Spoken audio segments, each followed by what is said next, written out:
Hola amigos, bienvenidos a otro capítulo de su programa Con el dedo en la llaga.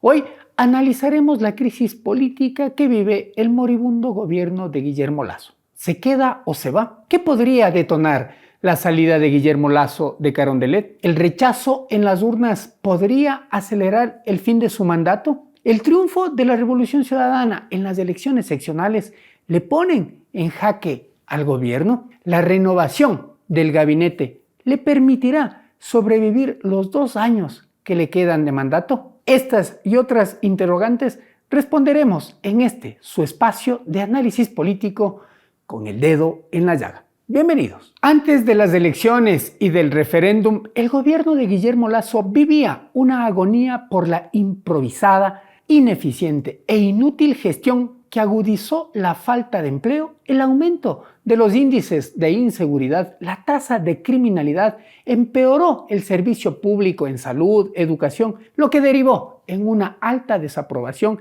del 85% del primer mandatario, reduciendo los porcentajes de credibilidad y su apoyo a la gestión en menos del 20%.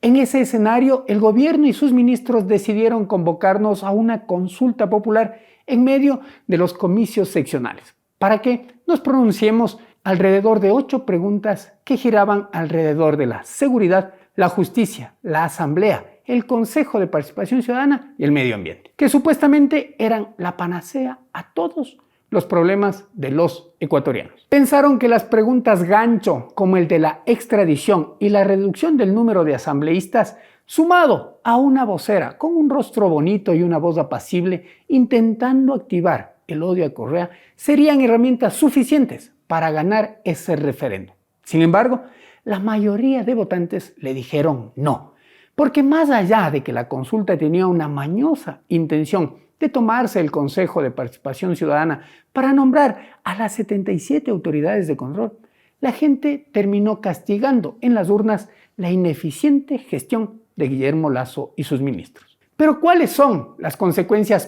políticas de la derrota del gobierno en las urnas? Primero, pierde poder político en el territorio porque la reconfiguración en la correlación de fuerzas en las principales provincias y cantones se concentraron alrededor de sus opositores políticos, que son la Revolución Ciudadana y ahora Pachacuti, que si bien este último es un híbrido y no tiene una posición definida, sobre todo porque a la interna de la Asamblea están divididos. Unos apoyan al gobierno y otros son del ala radical que responde a la posición de Leonidas Issa, presidente de la CONAIE. Segundo, el knockout plebiscitario revivió el fantasma de la muerte cruzada. Líderes como Rafael Correa y Leonidas Issa recobraron la fuerza política en las urnas, lo que les permitió propinarle otro golpe al gobierno, demandando el adelanto de las elecciones. Tercero, el rechazo en las urnas le dejó al gobierno y su gabinete debilitado,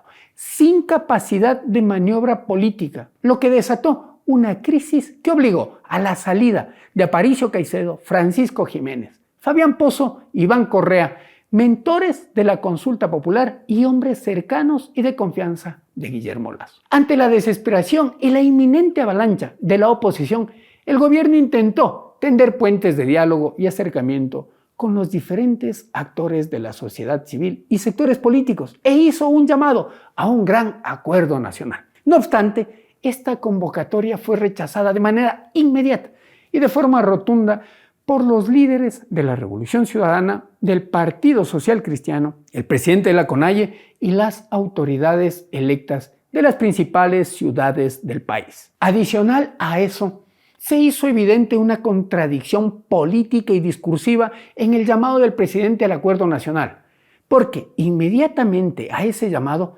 empezaron a posicionar el discurso de un supuesto fraude electoral en la consulta, intentando sembrar una tela de duda a la voluntad popular y buscaban minimizar la fortaleza política de la Revolución Ciudadana y Pachacuti, que se convirtieron en los grandes triunfadores del proceso electoral. Esto pone en evidencia que Lasso perdió la poca capacidad de maniobra política que le quedaba, tanto en la Asamblea como en otros espacios, sobre todo después de las manifestaciones de junio del 2022, cuando logró desactivar la revuelta social con la implementación de las famosas 10 mesas de diálogo que no tuvo un resultado concreto. A las consecuencias políticas de los resultados electorales se suman dos escenarios complejos en el ámbito político e institucional en el corto plazo. Primero, la posesión de los consejeros suplentes del Consejo de Participación Ciudadana, que tendrán que continuar con los concursos de méritos y oposición para nombrar a las nuevas autoridades de control. Seguramente no alcanzarán a designar a ninguna, pero eso le permitirá al gobierno utilizar como herramienta de acercamiento y negociación con los partidos de oposición que también tienen interés en el nombramiento de esas autoridades de control. De ahí se entiende el objetivo del gobierno de querer tomarse el consejo a través de una consulta popular para nombrar a las autoridades de control. Segundo, tanto en la Asamblea como en el Consejo de Participación Ciudadana a mediados de mayo, el 14, habrá cambio de autoridades y eso terminará definiendo la correlación de fuerzas a la interna, tanto del legislativo como en el seno del otro cuerpo colegiado, que tendrá cierta mayoría que comulga con la Revolución Ciudadana, lo cual hará más difícil la negociación entre el gobierno y los grupos políticos de mayoría. Las consecuencias políticas de los resultados electorales y los escenarios de corto plazo podrían detonar la salida de Guillermo Lasso de Carondelet. No necesariamente, pero si a ese panorama político se suman dos escenarios posibles, sí podrían desencadenar la salida anticipada del primer mandatario. Analicemos cuáles son.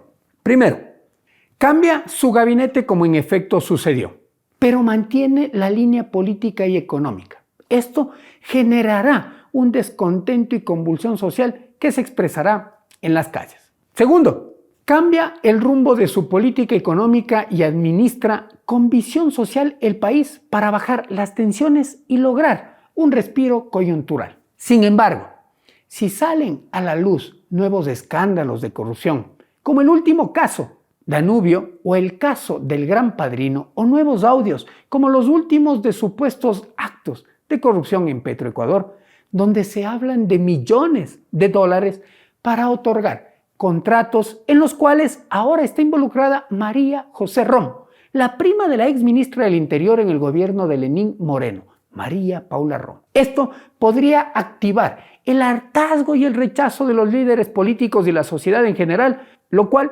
podrá desembocar en movilizaciones sociales.